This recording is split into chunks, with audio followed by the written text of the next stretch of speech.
Miami, Florida, August 1992. A massacre at a crowded restaurant leaves 4 dead, 18 wounded. The gunmen are Jamaican gangsters. Since 1986, we estimate over 4,500 deaths attributed to Jamaican violent crimes. London, November 1993. The funeral of community policeman Patrick Dunne, shot dead in Clapham by Yardie drug dealers. Their recourse to violence is much quicker than any other group, certainly that I've known, and the overtness of it is quite staggering. Kingston, Jamaica, the home of the Yardies. Assignment examines why the ghettos of Kingston have produced international drug dealers feared by the police on both sides of the Atlantic. And the thing they like to do is shower their victims with bullets.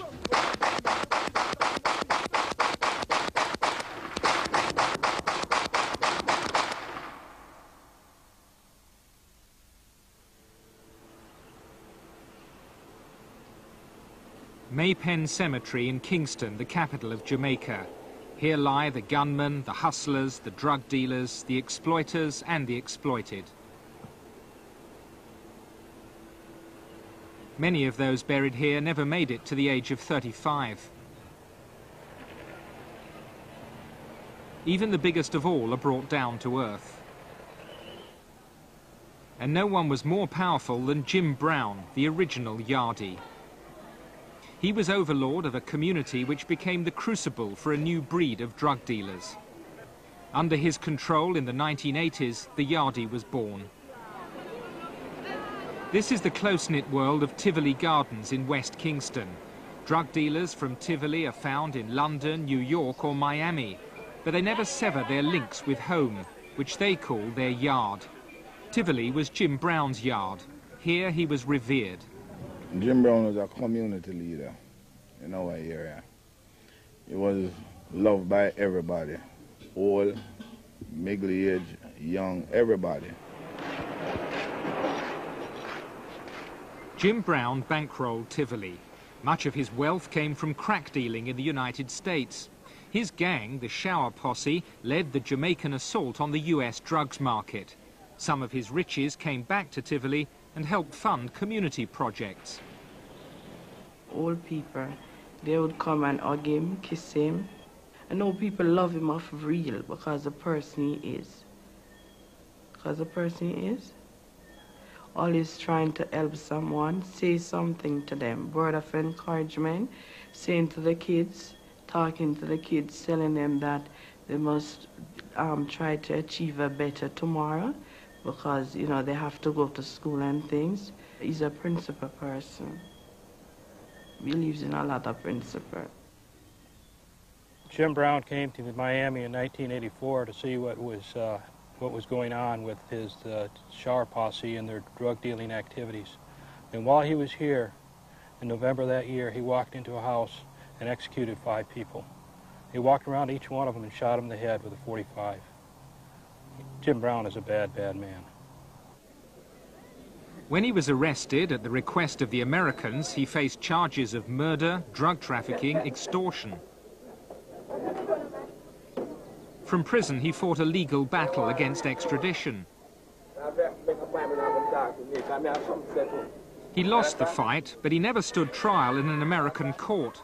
It was said that too many powerful people would have been implicated if he had. Jim Brown was burned to death in his cell. Officially accident, more likely murder.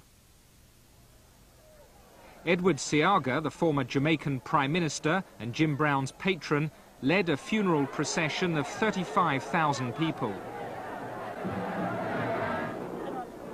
Tivoli is Seaga's constituency, and Jim Brown had brought in the votes.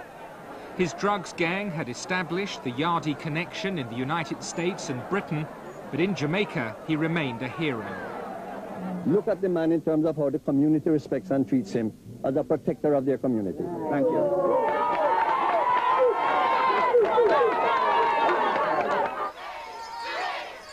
In 1980, Seaga's love affair with the electorate was consummated when he won power for the Jamaica Labour Party, the JLP. The United States government liked his right-wing stance and channeled support through the CIA. The money was used to buy guns, which were distributed to party activists in the ghettos. On the other side of the divide was Michael Manley, leader of the left-wing People's National Party, the PNP. Manley too had his power bases in the ghetto. And the fervour of the support for the two parties created the biggest ideological gulf in Jamaica's history. It was a time when the Cold War was being fought in the Caribbean. Cuban guns and money were behind the PNP. During the 1980 election, Kingston erupted in an orgy of violence.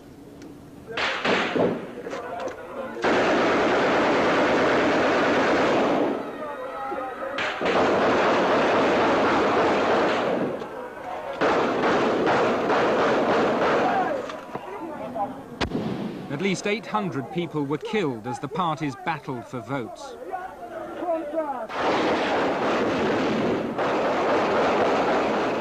Of the gunmen who survived, many have since become Yardies.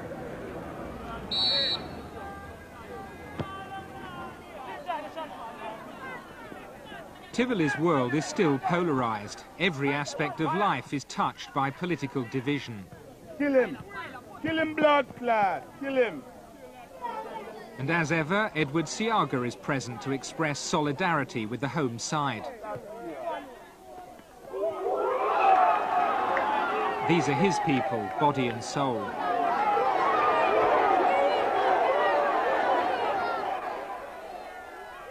The manager of the Tivoli team is known universally by his street name, Popcorn.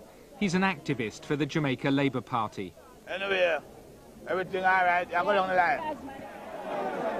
To Tivoli folk, he's a community protector, like Jim Brown.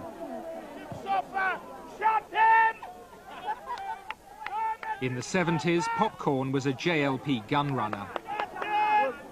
Sometimes life in the ghetto here, no work, nothing, you know. No work, nothing, because if a PMP, all a JLP,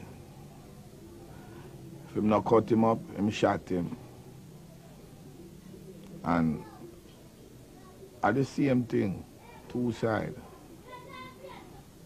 If me all a PMP, I mean, was well, and if him do all me, I go damage me, I go damage him. Selection will come on, and the side out the street start fire. We have to fire back. Because we're not bored, man. You see? So you see, that side they have gun, that side they have gun. We buy gun them still. Me that man me travel with my little gun, you know. And anyway me I go me carry it, man, because me's a labor right, you know. Me's a figure out that to the PMP, so them shoot me. Yeah, my enemy are the PMP them, because them don't know what is good. All them know if you do is stay out the street and rob people, shoot innocent people. A victory for Tivoli, yet another excuse for gunfire.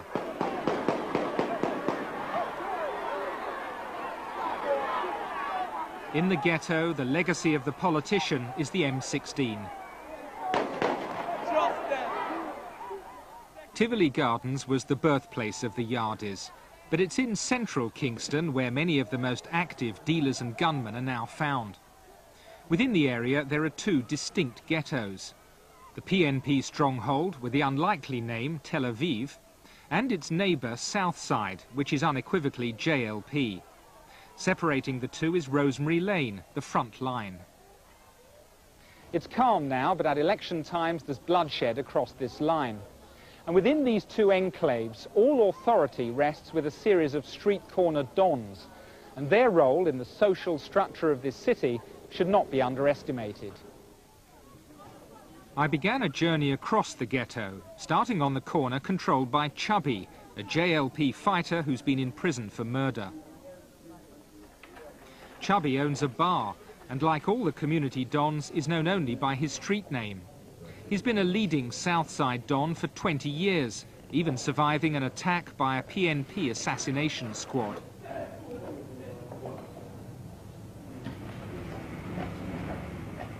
Smoking marijuana is ingrained in Jamaican culture, especially amongst Rastafarians.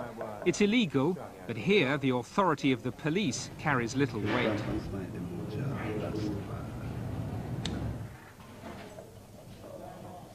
The street corner Don, supported by political chiefs, is the crucial figure of authority.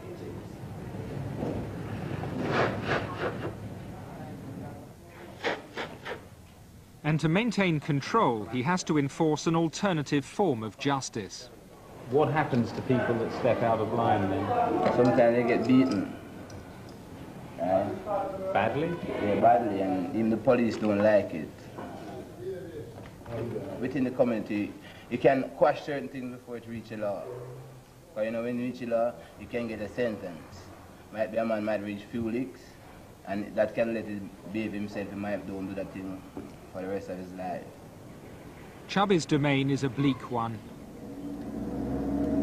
The politics of partisanship has left an indelible mark here. Communities where the gunmen flourish are known in Kingston as garrison towns. Who are the people here? They're my brethren, you know? I'm on brethren them, you know? They're your brethren? Yeah. And this is your headquarters? My corner, yeah, my headquarters. Southside has few services. This street has been polluted by raw sewage for months.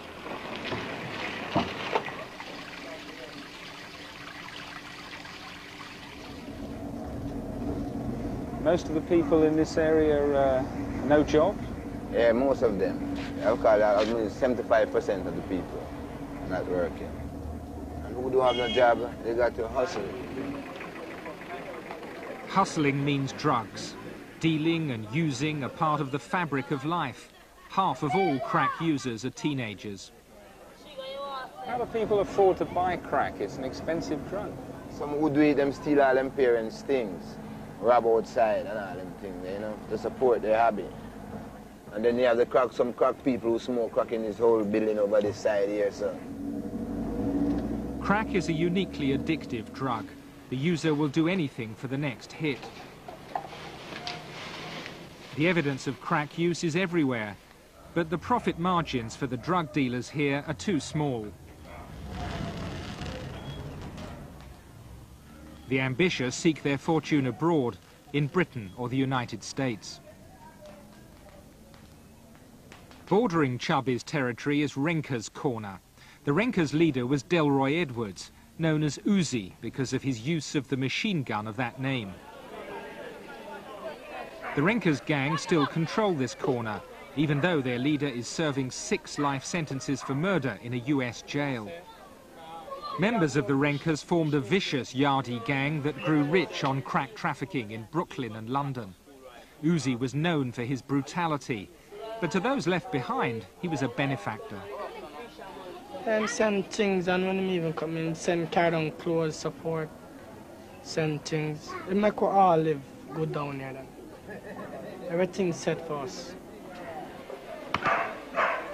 Send us sneakers and support. Keep a treat for the little kids.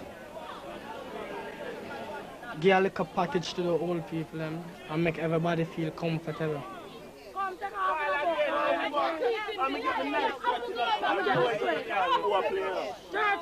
Amongst those who remain in Southside, life offers few prizes. And the attraction of going foreign, as they put it, become overwhelming. These streets are full of people who've gone to Britain or the US and been deported for drug trafficking. People like Floyd Hurd, a Yardie who was forcibly returned to Jamaica after serving a long jail term in Ohio for crack dealing. Money started coming in, and it was so much that I stopped working, started doing drugs. What happened is I became one of my best customers. Instead of selling, I started using more than anything, and then being messed up in the mind. Come backward. Eventually one day I got busted in the house. I ran out, jumped to my car. Police started shooting at us. I tried to get rid of the drugs, but I failed. The police was up on us so fast, I didn't even know what happened. I got shot 3 times trying to get away from the cops, threw away a .38 slug revolver. I got 10 years in the penitentiary. So I know this stuff destroys people, but the money, this greed for that cash. Today I learned better. I'm 37 years old today. And I wish I'd go back to 17 where I could make that same decision again in life. With crack, there are few winners and many losers. And despite so many friends either dead or in jail, the Renkers still find it impossible to resist the temptations of the American cocaine trail. Who don't really want to go to the States? And me myself want to go to the States right now. As you come say, do having a job, just sitting down. From Southside, I crossed the front line and stopped at the corner controlled by Broomy, a gunman for the People's National Party. In last year's election, he was almost killed by a JLP fighter.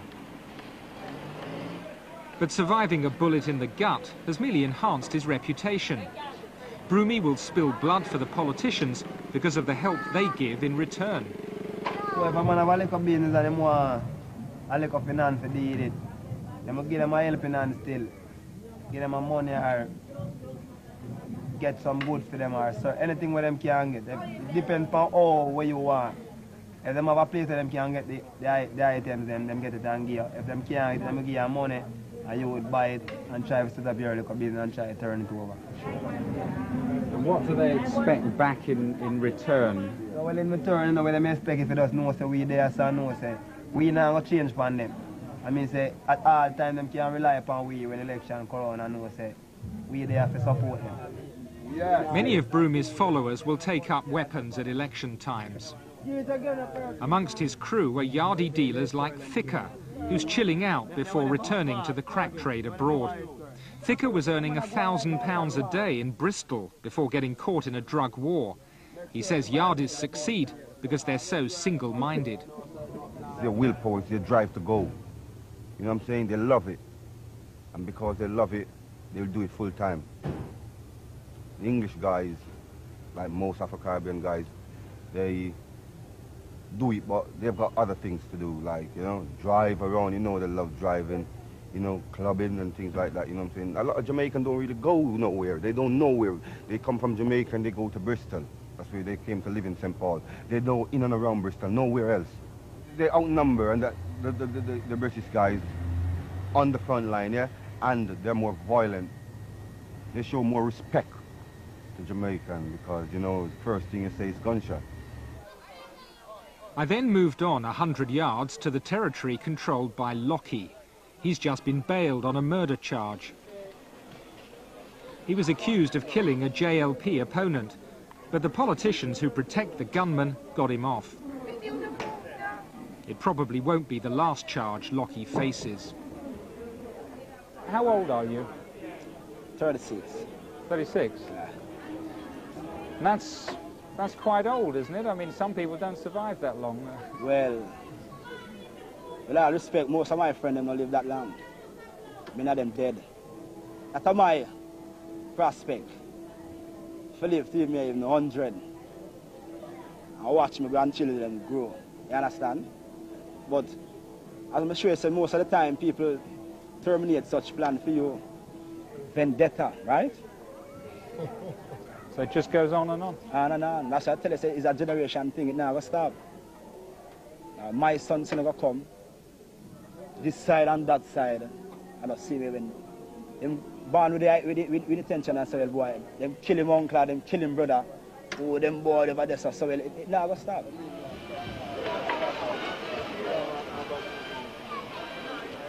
Under the pressures of life, the social structures here are in flux. 2 children in every 3 don't know who their father is, and for many, the strongest role model on the streets of Tel Aviv is the Yardie. For Yardies like Michael, the gun is the emblem of authority. His rules are simple: kill or be killed. If you know a gun come like it's not nothing. If a man have a gun and you have to run, The most weak. What would happen if the police caught you with the gun? They might shoot at you. They might run it now. They might shoot you and them all with it. So you know you have to fire back shot on them. As I left Tel Aviv that evening, I didn't have to go far to understand the role of the police in the ghetto. At the central police station, there was a wake. Let's broken every barrier down.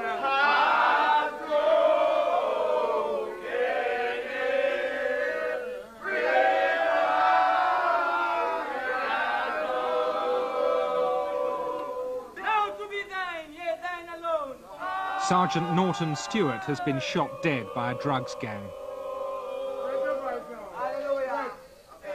Policing the ghetto is a perilous job and casualties are common. The death of a colleague provokes bravado as well as mourning. But the force is handicapped by rampant ill discipline. The beating of suspects is routine. And every year the police kill at least 150 people while making arrests. Where evidence is hard to find and witnesses are intimidated, the police answer is shoot first and not bother with the questions.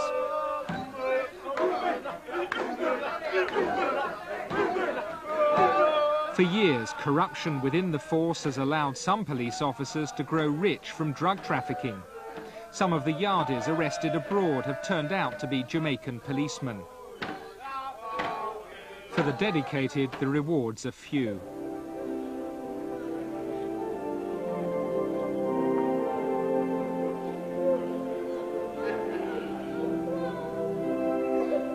The problems besetting the force have led to the appointment of a new police commissioner, whose task is to root out corruption.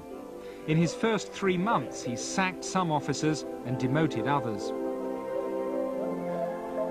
The aim is to persuade the ghetto communities that they should trust the police rather than the street corner dons. This small minority exists as community protectors, they call themselves. Their finance is a result of narcotics and illegal sale of narcotics. My mission is to try and not only remove them, but by bringing the communities closer to the police, as it has to be. By doing that, one will replace those community protectors by legal, legitimate policemen doing their duties. But change won't be easy.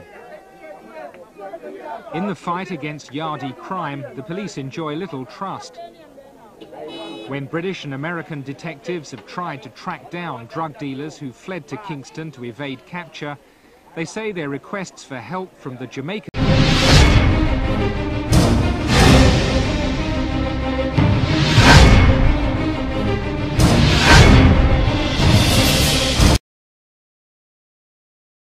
constabulary have been frustrated.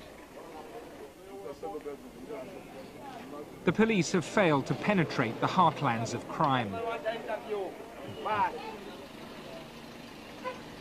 Many blame their impotence on politicians. They protect the community dons who bring them votes. The police are left uncertain and aggressive. The police are going in, beating up on the guys on the corner, shooting somebody arbitrarily. It's just a way of getting out their frustration and pretending that they are doing police work. Because for so many years, they have not been allowed to do their work properly. And this has bred within the force itself a set of police whom are by and large untouchable themselves. Even their superior officers are afraid to deal with them because of their political backing. In the garrison towns, the politician gets what he wants. A by-election was held in a PNP constituency in downtown Kingston to secure a seat in Parliament for the Finance Minister. The successful candidate, Dr. Omar Davis, won 99.8% of the votes. His 3 opponents got 19 votes between them. The party activists had done their job well.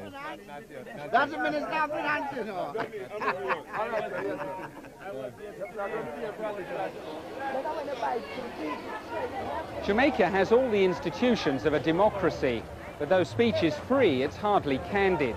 Corruption has seeped into the pores of this society. Too many people have something to hide. None of the politicians we contacted was willing to speak on camera. And who can blame them? There are so many questions to be asked about Jamaica and drugs. The answers could be incriminating.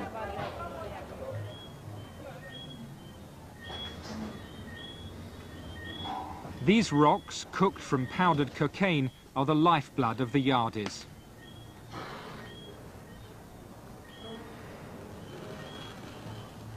A kilo of cocaine bought in the Caribbean will sell for 10 times that amount in Britain.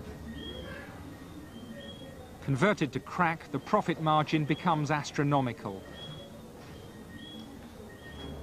Crack and corruption go hand in hand, and those who know what's going on are usually scared to talk openly.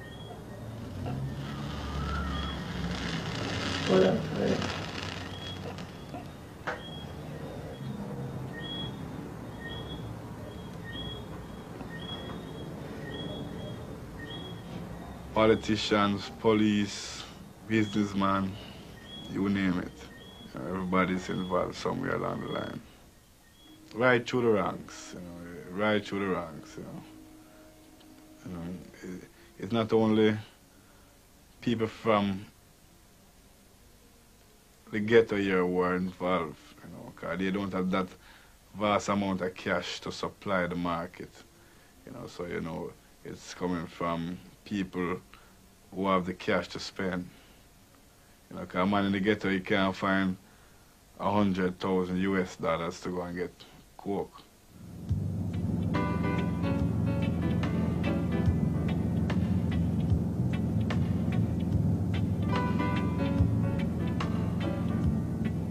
Those who've got real wealth in Kingston live in these hills above the city. The ambition of most Yardies is to make a fortune abroad and buy a mansion back home. It's said that money from international drug dealing has built many houses here.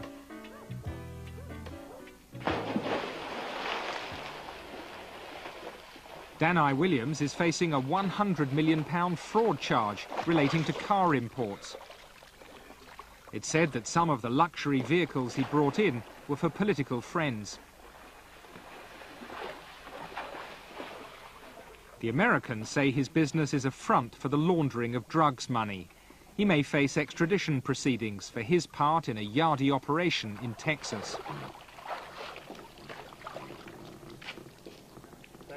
Danai is an active supporter of the PNP and helps to provide money for the community dons to keep the party's influence strong.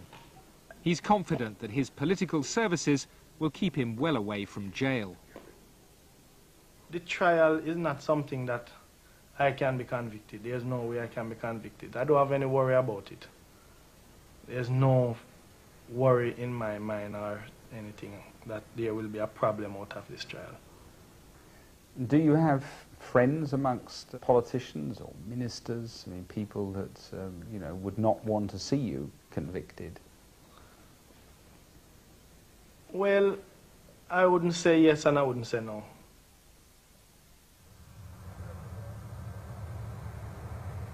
Jamaica is the ideal transshipment point for cocaine.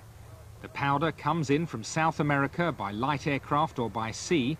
It then travels to Miami, New York, and on to Britain. This is the Coke Trail.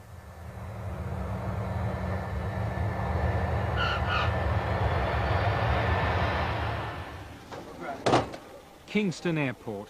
It's estimated that 1 in every 4 flights leaving here has cocaine on board. Jamaican officials are suspected by foreign law enforcers of getting their cut from the most lucrative trade in the country. But behind them are some of the political figures, according to US undercover agents. All they have to do is call up the airports and the ship ports and say, hey, my guy's sending in a shipment of cocaine or a shipment of weed to the United States or the UK or Canada, and that, they'll be blind, deaf and dumb. The guys at the airports and the airport authorities. What do the politicians get out of this then? They get money, and lots of it too.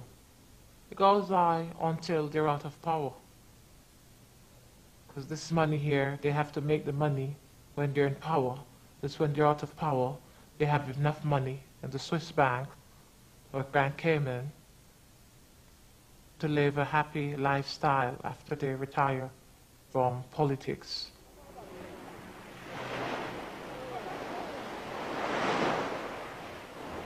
Tony Brown retired from a political career of sorts. He can now afford to relax with his wife at a fashionable beach near Kingston.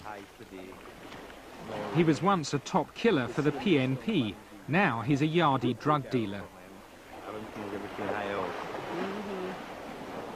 When he murdered a policeman just before the 1980 election, he had to go on the run. He fled abroad, like other political gunmen. He was based in New York, but when his crack dealing came under investigation, he used the Yardie network to slip into Britain. The best shot at the time was to go to London. I spoke to a friend. Then that friend put me on to a friend. So that friend took care of getting me somewhere to live. Then he took care, like taking me to meet other friends. So I just did what was really correct. Like they said, don't go here, don't go there. I just tucked in. The key thing to all this is having false documents, isn't it? How easy is it to get them? Getting false documents is like buying a ticket for a bus. So long as you have the money up front, that is really what gets you false documents. Jamaicans call the British passport the Black Book. The trade in crack cocaine couldn't function without it. Some passports come from corrupt officials in Britain. There's no shortage of experts with the skill to provide a convincing new identity for the Yardie gunmen and dealers. There's scams in Jamaica where I can get your passport, get your picture out, get back my picture in, and it looks just as good. You get a brand new passport somewhere or another, you get it. You want a visa for America, you get it. You know what I'm saying? You want, if your Jamaican passport is messed up, you get a brand new passport, brand new. You know what I'm saying? No trace of an old one. That's it, just dollars. New York City is the main artery of Yardie drug dealing in the United States. From the mid-1980s, they simply swept the other drugs gangs aside. Many Jamaican exiles have put down roots in Brooklyn, bringing with them the culture of Kingston. It provided the ideal cover for the Yardies to move in. The Jamaican street gangs became known as posses. One of the most successful, with links to the People's National Party, had its nerve centre in this building. A posse from Kingston called the Gully Men killed the owner of the block, and for 7 years they ran it as the headquarters of an operation dealing in marijuana, heroin and crack cocaine. It was a license to print money. At its peak they were pulling in $60,000 a day. And the arrival of the Gully Men is a textbook example of the way in which the Jamaican gang seize a piece of turf and make it their own. The vast crack factory symbolised the potential of the US market. But the Gully Men's fortune became the envy of other Yardies, and the violence of Kingston was transplanted to a new arena. A lot of shootings occurred right here on this corner. There were numerous drive-by shootings. Eventually, the most ruthless of that family driving by was eventually killed, and one of the alleged shooters of that individual and the murderers was Desmond Brown. Desmond Brown, protected by his Yardie network, is now on the run. We tracked him down at a safe house. He's wanted for murder and faces a life sentence. The man he killed was a Yardie rival from Kingston. Them come from the same area where me did born and grew up to, just as well as them, but them was bigger man, was a kid, that's why they know me. But the mad was to leave from the community of Jamaica and in other places to hide until they make it them own self to America. So them have problems with my family. The Yardies never lose their links with Kingston. As they fought for control of the Brooklyn crack market, they turned to their old street corners for recruits. They would not really trust any of the local Americans here to work. What they would do is recruit their own people from back in Jamaica, in the Kingston area, the surrounding neighborhoods. They would bring their own people up here to the United States using false passports or green cards for whatever reason to travel. Bring them here, and the new people that would arrive would now become the workers on the street actually selling the drugs. In Jamaica, you go anywhere so long as you have the money and you want to. Did you come to New York on your own passport or false document? See, false documents. So you've been living on false documents? Yeah. Time will be approximately 1 p.m. He is a male black Jamaican, approximately... Agents of the Bureau of Alcohol, Tobacco and Firearms, the so-called untouchables, are planning a drugs raid. We'll set up on Park right here, and then Carlos and I will be in the graffiti van here, the informant. He's not going to buy it, but judging by their reaction, I'll give you guys the call. Their target is a gang of Jamaican Yardies making and selling crack in Brooklyn. Guys try to run. That's beautiful. God bless you, Joe. Howie has seen one of the defendants with a gun on him. Is that right, Howie? The hospital, should we need it, St. Mary's Hospital. A report by the Bureau identified 30,000 Yardies in the United States. They don't have an organised structure like the mafia. Their alliances are forged by the street corner politics of Kingston.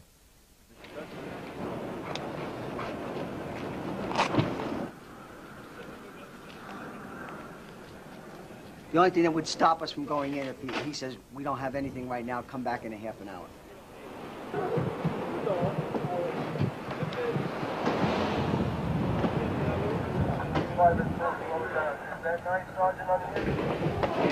Behind me.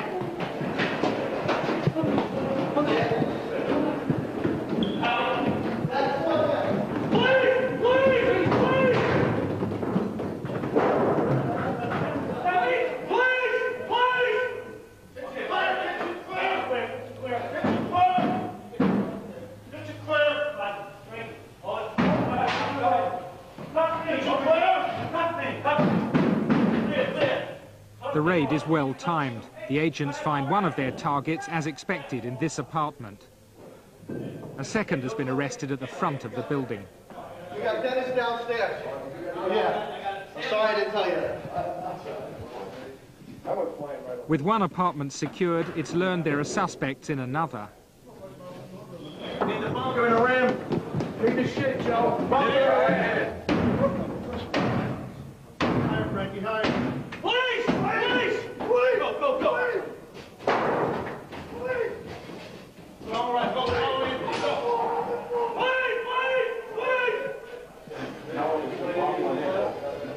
The arrested man has been cooking crack for the afternoon trade.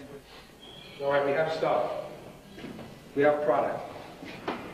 The captive, still in his teens, is an illegal immigrant. Constant seizures of crack have been a blow to Yardie operations in the United States. In the US, arrest for crack dealing means an automatic jail term. If just 5 grams is found, it's a mandatory sentence of 5 years. The ringleader, who was arrested outside, is another Yardie from Kingston, who entered the States on false documents. For the authorities, keeping track of such mobile criminals, who can change their identities at will, presents a unique challenge. They're every law enforcement officer's nightmare. They're people with tremendous amounts of disposable cash. They have a network internationally, and they're people without any backgrounds. They're people without paper trails. These guns were found in the bedroom. This is a Beretta 380 caliber. In the States, and increasingly in Britain, the Yardies favour the most powerful weaponry. It's also semi-automatic. Guns and drugs go together. The guns are used to protect the drug business, and you know, we pretty much expect to find them when we go in. This was found on the table in the living room. Looks as though he was breaking off the crack into smaller pieces and putting them into vials like this. The success of this raid depended on informants. Infiltration of the gangs has put hundreds of Yardies in jail in America in the last few years. It is very difficult for drug sellings in the state now. It's broken, completely broken right now. The best shot right now is Europe. Why Europe? It's the only undeveloped market that really exists outside there now. One of the only undeveloped markets. It is newly opening and everybody wants a piece of the cake. In Britain, the Yardies have already been active. A police operation in South London identified a number of Jamaican gangsters who'd entered the country on false passports. The murder of Police Constable Patrick Dunne in Clapham last October is the strongest possible evidence that the lure of crack dealing is attracting the Yardies to Britain. They certainly perceive the money in the UK as a prime target, because the American market and the Canadian market is totally flooded with crack cocaine. We are still a growth industry for them. The amount of money they make per deal is vastly greater here than what it is in the United States and Canada.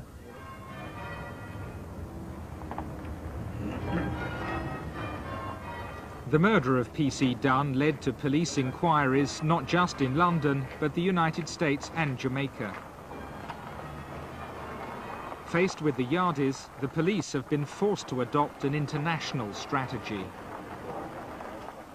The people that are selling drugs on the streets of London, of Birmingham these days, are the same people who will tomorrow be selling drugs on the streets of New York City, who next week will be selling the drugs on the street of Dallas or of Toronto or wherever. These are not local criminals. These are truly international people.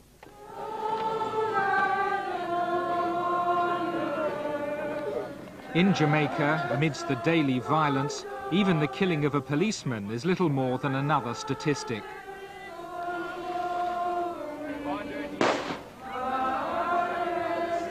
Yet in my dreams I'd be nearer my God. With 600 murders a year and thousands of shootings, the gun culture is as strong as ever.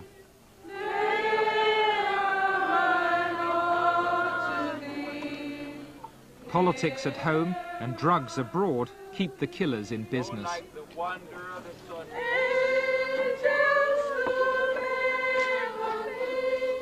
There are no signs that the cycle of Yardie violence is going to be broken.